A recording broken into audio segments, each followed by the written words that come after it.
Épreuve du brevet, physique-chimie, la neige. 3 conditions sont nécessaires à la formation de la neige. L'atmosphère doit être suffisamment humide, la température doit être suffisamment basse, des particules solides doivent être présentes dans l'air. Document 1. Croissance d'un flocon de neige. À l'origine de la croissance d'un flocon de neige se trouve une minuscule gouttelette d'eau d'un rayon d'environ 10 micromètres.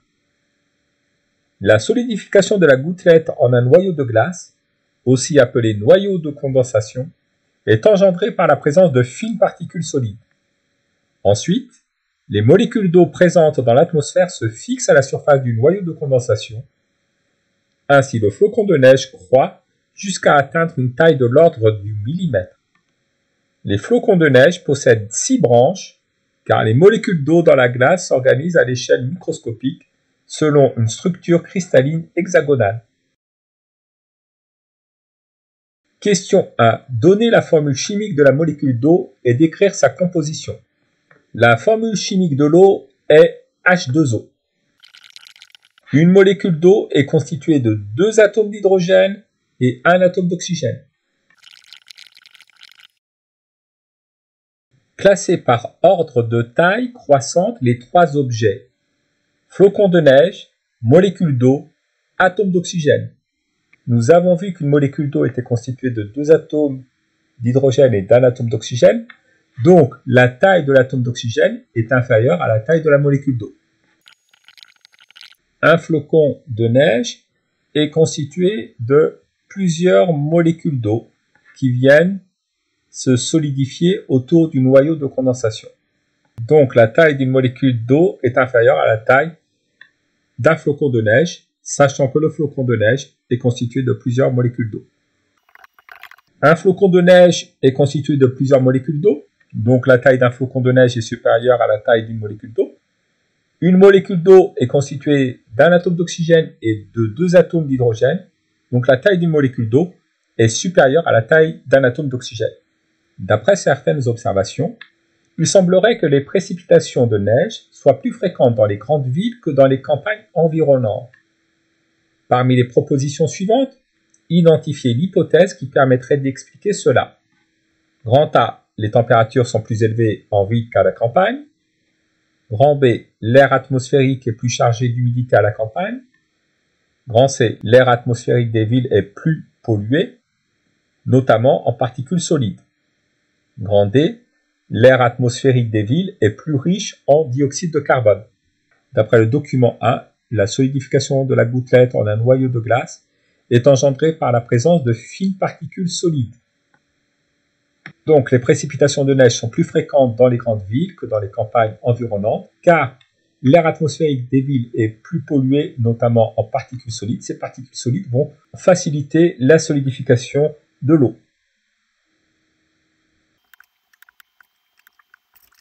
Question 4. Lorsque les précipitations de neige sont importantes, l'effondrement d'une toiture est possible. Ainsi, le toit de l'abri de bus représenté sur le document 2 n'est pas capable de supporter un poids supérieur à 2000 newtons. En exploitant le document 2 et en effectuant les calculs nécessaires, indiquez si ce toit d'abri de bus peut résister à une épaisseur de neige fraîche de 50 cm. On rappelle comment calculer le volume d'un pavé droit, la masse volumique de la neige fraîche, qui est de 40 kg par mètre cube, l'intensité de la pesanteur sur Terre, qui vaut petit g est égal à 10 newtons par kilogramme, et on nous indique aussi les dimensions de l'abri de bus. L'abri de bus a une hauteur de 2,2 mètres, une longueur de 3,6 mètres et une largeur de 1,6 mètres. Alors, on nous dit que l'abri de bus ne peut supporter un poids supérieur à 2000 newtons. Nous allons ici considérer qu'il y a une épaisseur de neige fraîche de 50 cm au-dessus de l'abri de bus. Cette épaisseur de neige fraîche, nous allons l'appeler hauteur.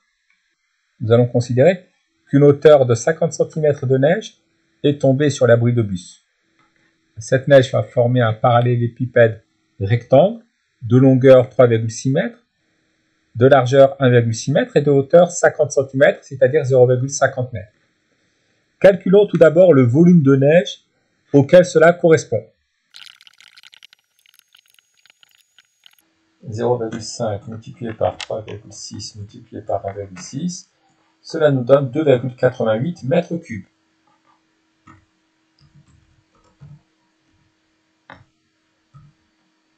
Calculons maintenant la masse de neige correspondant à ce volume.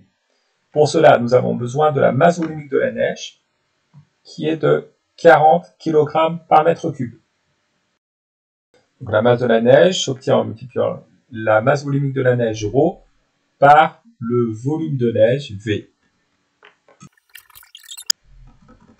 4 x 8, 32, 4 x 8, 32, plus 3, 35, 4 x 2, 8, plus 3, 11.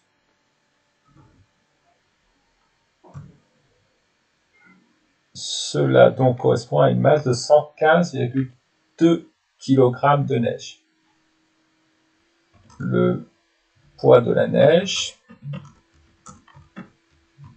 ou alors